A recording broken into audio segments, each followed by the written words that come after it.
I'd like to thank you all for being here, and I'd like to thank Ian and Lisa for getting me to stand up here. We'll walk you through a little bit about Urban Outfitters and how we've grown. Over the weekend, I caught the kids watching World War Z, and it's like with Brad Pitt in it. A truly horrendous movie, but you kind of get drawn into it right away. And the only part I took away from the whole movie was that, under times of threat or change, and it's like the thing that you have to do is evolve. And I said to the kids, I said, if you take nothing away from this awful movie, take that away from it. And I thought about it in the context of this presentation. We're a 45-year-old brand. We go back to 1971, and we started out as basically what amounts to a little head shop in Philadelphia in the States, and we've evolved over the years.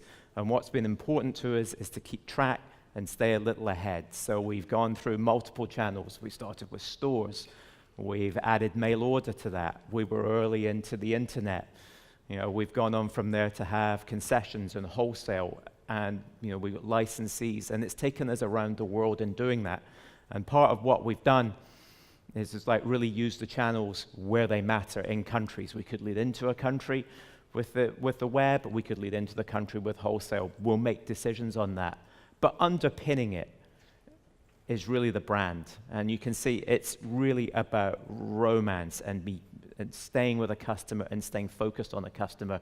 Having this high concept marketing imagery, and it's like really backing it up with fantastic product is what we do first and foremost. And it's like, if you open up and that's everything you see on a website, we feel good about that. It's hard to find the clothing, but you can relate to it. You can relate to the experience. And that's been something that we've stayed tried and true to over the years. And really, it sort of just boils down to something simple. We don't do a lot of words. We like to do a lot of pictures and really relate that way. And we want to become the preeminent global lifestyle community for 20-somethings. And again, really reinforcing it. The channels support that. They don't make it. But it's been up to us to run ahead of that and make sure that we're embracing those channels, because that's what survival looks like. That's another World War Z reference. The urban customer, everybody spends a lot of time trying to work out the demographics of their customer. And it's like, yes, it's 18 to 28-year-olds. We want you in college. Actually, we want you before, if you're younger than that and older than that, but we're firmly focused on 18 to 28, and the rest is halo and it's upside. But if we stay focused on that, that's good. And then beyond that, there's more democracy creeps in. It's a community. These are pictures from various store events through there, and we love it. We create so much energy and enthusiasm in the stores. I look at the bottom middle picture. That was a spontaneous flash event we had in our Barcelona store. Those are not professional dancers. They're just a couple of 20-somethings who walked into the store and started dancing on the tables. Hopefully the product was cleared before then, but it's great, the spontaneity that we generate. So in the context of this meeting, what does it all mean? It's for us that multi-channel means localization, and as we recognize unique aspects and how we service into individual countries. And we've got 3 ways that I'll talk to you today about how we're staying successful. Obviously there's the expansion of products and services. We're all doing that. We're all surviving with that. There's the enhanced brand experience, and really, we spend a lot of time on this, creating story arcs and images that can run around the world and run for some time and back the product up. Really critical to us. And then the last part is growth of distribution across all channels. We're here at an internet conference. It's a part of our world. It's important to our world, and it can connect all of our world because, as we'll talk later, the customer wants it where they want it, when they want it, how they want it. There used to be a strata of customer that retail worked with. Those retailers are gone. I heard some stat a couple of weeks ago that in the States, the growth of Amazon in my particular sector of the industry is responsible for over 100,000 jobs disappearing. As stores have closed. And it's, if you've got a company the size of the Gap going out of business in retail every year, that's an incredible change just in bricks and mortar. So again, we have to evolve. So let's go into expansion of products and services. And obviously, we've got what we're good at, and then we've got what we're adding into it. And this is important to us because we have to keep moving forward and look for new ways to entertain our customers, to romance our customers. You're right, guys, I had to press that firmly.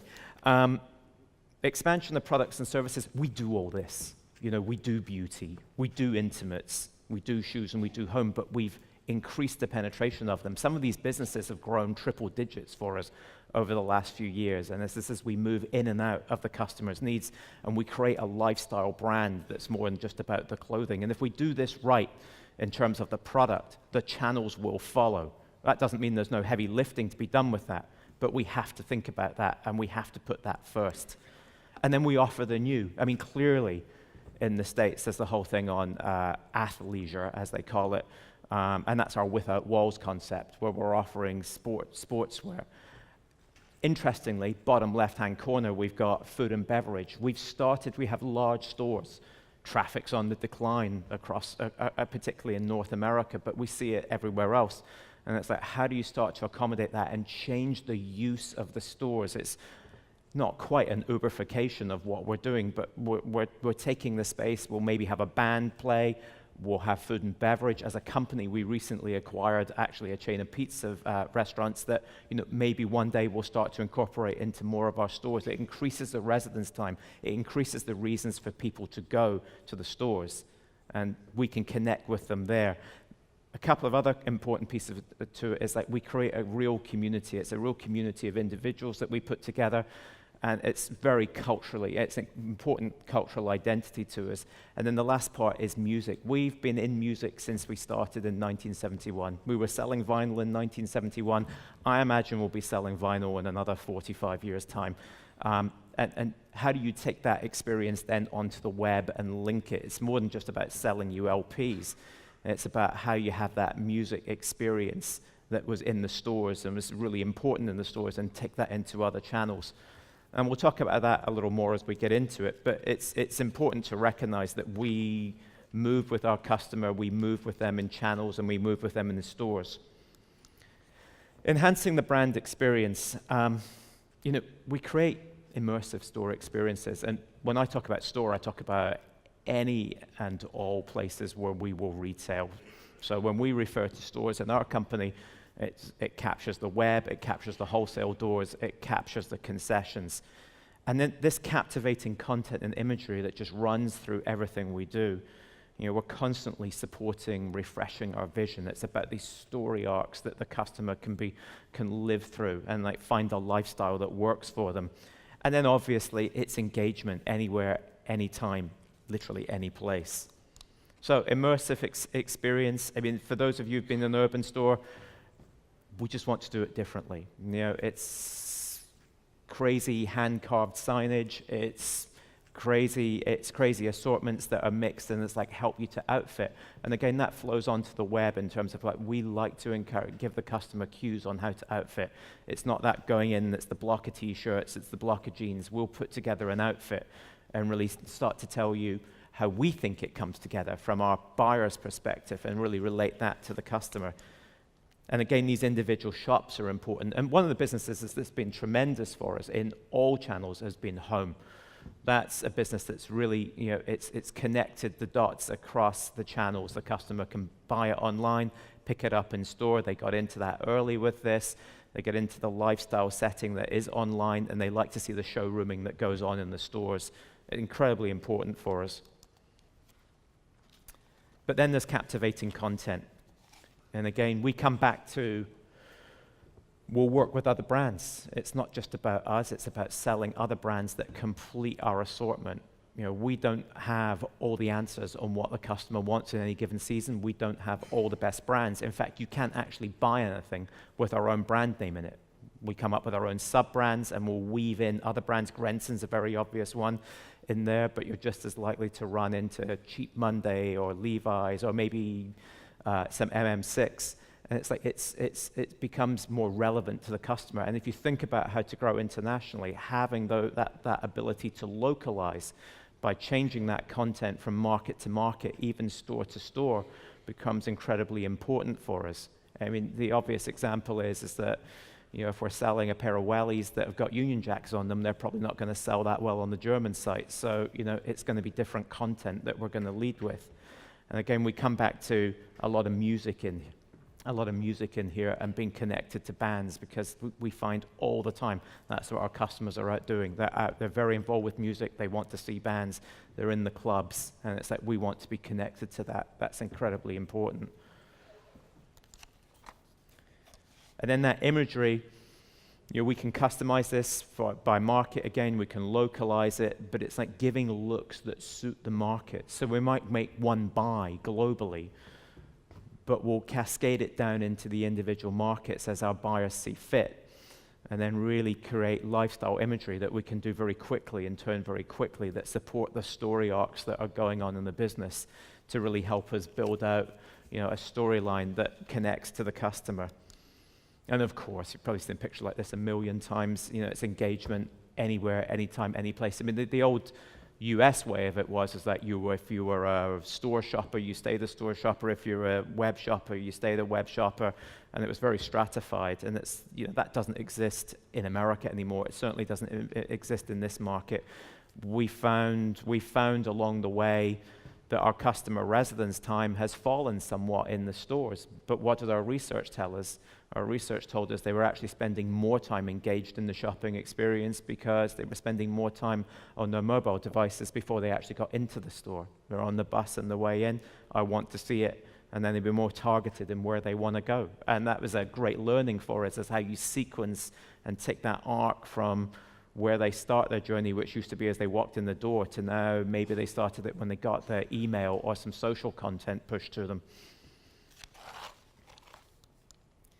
And then just drawing your attention, of course it's a picture of our app, but just drawing your attention to the far right-hand side, and sort of in the middle of it, we've got UO Music. And again, this identity and connection to music has become important to us, and it's an enabler for commerce, candidly, because the customers are actually signing on to listen to our music, and it's obviously increasing the residence time that they have on our site and making more purchases as a consequence of that. They don't want to drop off until they've heard the last song in the set getting played, and that's been a very, very powerful storyline for us over the last couple of years to grasp that and do something with it.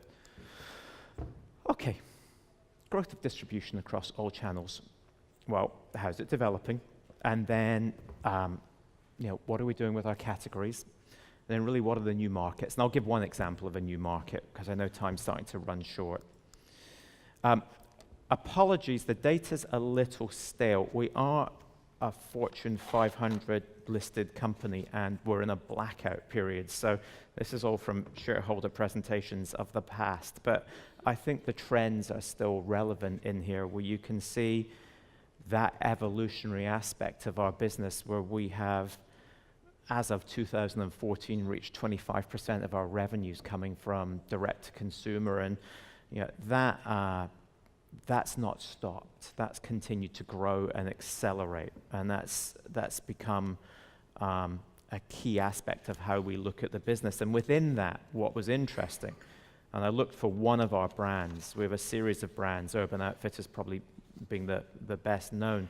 I looked for one of our brands, and within that you can see that the decline of the desktop is startling. Our customer is absolutely embracing mobile and app devices. And I looked at some growth rates for last year, just globally, not within the company. And you can see the rise of mobile sessions in our particular segment is triple digits in all the big countries in Europe right now. I think Germany was the fastest at about 115%, but the UK was just over 100%. So if you're not playing in this area, you're starting to fall behind. If you're thinking about things through the eyes of your desktop, you're starting to fall behind. I think those of us still focused on the desktop are really going to struggle, because that's not where the customer is. And as we look at taking the business into China, it goes a step further in that they don't even look at mobile devices. Their starting point is in social, and social commerce is going to become something that's ever more important to us, particularly as we head into some of the big Asian markets and play there. I mean, that's where the customer absolutely lives for that information, and they want to retail in that particular world. So that was that. In terms of product and categories, I've shown this slide before, and there's a conundrum that comes up with it that we can answer, we can't answer. It's just like, you can see the pure plays, carry like literally thousands of styles. So this is the number of dress styles. And there are a number of players on here who carry thousands of styles. And in a way, that's a good thing for them because the customer has endless content. But we're a fashion retailer, so we need to give an edit. And if we don't give an edit, then we're really an aggregator, and that's not what we are. And so what do? We can see that if you carry those thousands of styles, you're going to win enough that you can probably continue to grow. If you don't carry the thousands of styles, you've got to be on your edit, and you've got to be very sure of what you're doing. And this is something we eternally debate in our company, and our perspective on it is, we will grow the number of styles. It's important to us, but we won't grow it so tremendously that we just become an aggregator, because we would be selling out on our customer proposition, which is really to identify with that customer. And the picture we started off with takes you back to it in terms of, we want to fit their lifestyle. But interesting, one of the big challenges we have in our industry. I'm going to finish with a new market, because I did come to talk about new markets, and I'll talk about Germany. It's not a particularly new market to us. It's in the context of being a very old company. But we started in Hamburg in 2008 with one store, and we didn't really do much else. But then we started opening a couple of more stores in 2011, 2012, and we added Berlin, Nuremberg, Munich, et cetera, all the big German cities. What's become interesting for us is kind of what we've done to reinforce it. Operationally, the next channel we launched was a German language website in 2012, and then put in localized delivery options. In Germany, they want pack shops. They don't want it delivered to their door. And that's very important to put that together, to give the Germans the way they want it. The other thing we've done is we've actually started selling on marketplaces, and this is a precursor to something we're doing elsewhere in the world. We started selling via Zalando, and we've gone from being really quite a small brand in Germany to being a reasonable retailer in Germany off the back of having this channel breadth. And we're not frightened of channel breadth. We're not so wedded to it has to be our experience in the stores. That's where the webs come from. It's where the move to Zalando's come from. And then we've supported it, and we found the businesses really start to build. And I've had experience with other retailers that I've worked with over the years where you can get into trouble when you go into a new market, because you have that field of dreams moment where it's build it and they will come. You open up your store as is, and you just, here I am. Come on in. And it's like, I will tell you, the kids in Germany don't lie awake at night thinking about what the kids in the UK are up to. They really don't. And it's like, and you have to romance them and lay the groundwork. So we've localized the product. We've put buyers in the market. We seek out specific German brands, and then we distort that heavily to fit with their identity. And it's like, it's enough that it makes a difference, and you can see how the brand morphs. There's a global handwriting to it, no doubt, but it morphs. Local experience. We let our stores have more autonomy. Those flash events that I showed you the pictures of earlier, and it's like, we'll let the stores do those. We'll work with our own marketing people to sell stories out there through social, and that's that's a very big lift for us, getting connected with key bloggers in the market.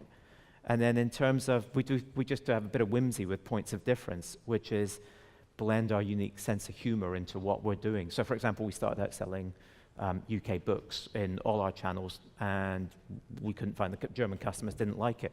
So they didn't want German language books. When we started to sell UK books, they loved it. They just embraced it. So there's a real sort of sense of whimsy to that. That really carried through with the brand. So I guess the message, and then I'll finish up, is really, it's about, expansion is about, you've got to have the underpinnings of a brand. If you don't have a brand, Halfords, Airbnb, the others we've talked about today, I just don't think you're going to get there. And then the channels, you've got to do a really sort of kick-ass job with the channels and be prepared to move them up and down market by market and not be frightened by that. And if you're going to go with a cookie cutter model, I think it's going to be a real challenge, but put your customer first, and I think you'll all win. I hope you have a great day. Thank you.